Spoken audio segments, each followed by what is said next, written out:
roi Hérode, voici des mages d'Orient arrivèrent à Jérusalem et dirent, où est le roi des Juifs qui vient de naître?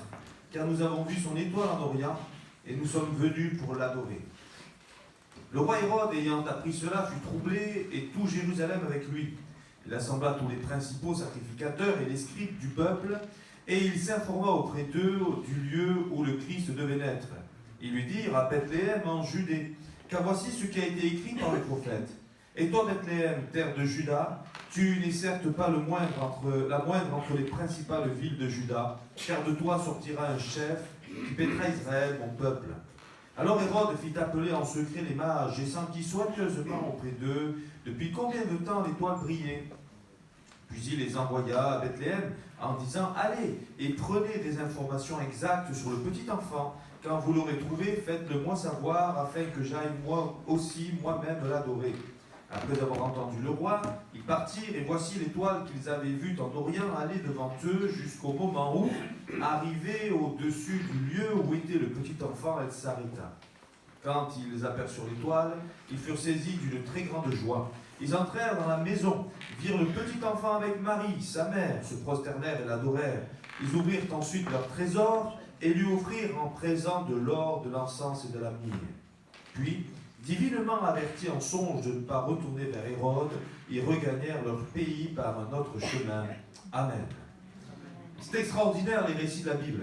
Alors je sais, la galette des rois, c'est certainement pas quelque chose d'évangélique, n'est-ce pas? Mais eh bien, pourquoi est-ce qu'il y a des traditions?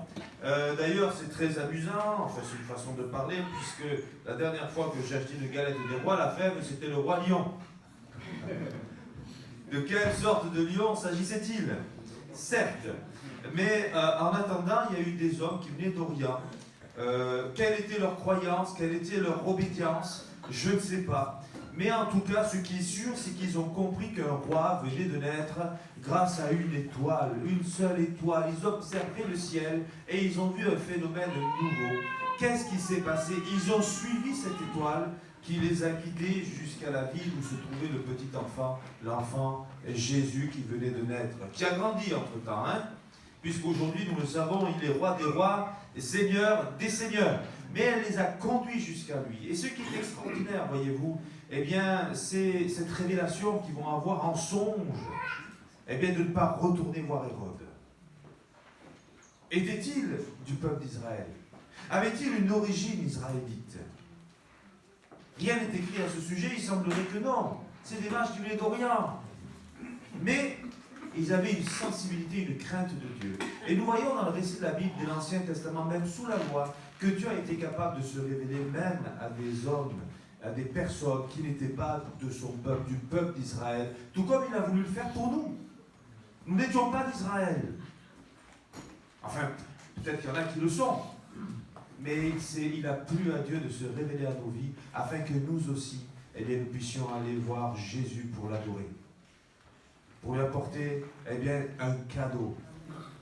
Souvent, on est là, on dit, Seigneur, qu'est-ce que tu vas nous apporter aujourd'hui? Ici, ce sont ces hommes qui apportent des cadeaux royaux à un enfant. De l'or, de l'encens et de la myrrhe.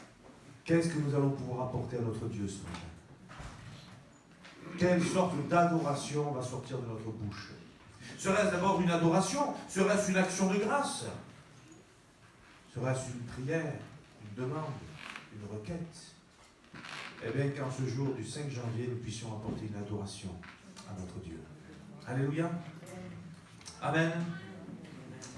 Alors écoutez, j'ai commencé par la lecture, donc je propose de faire les annonces plus tard. Voilà, je vais laisser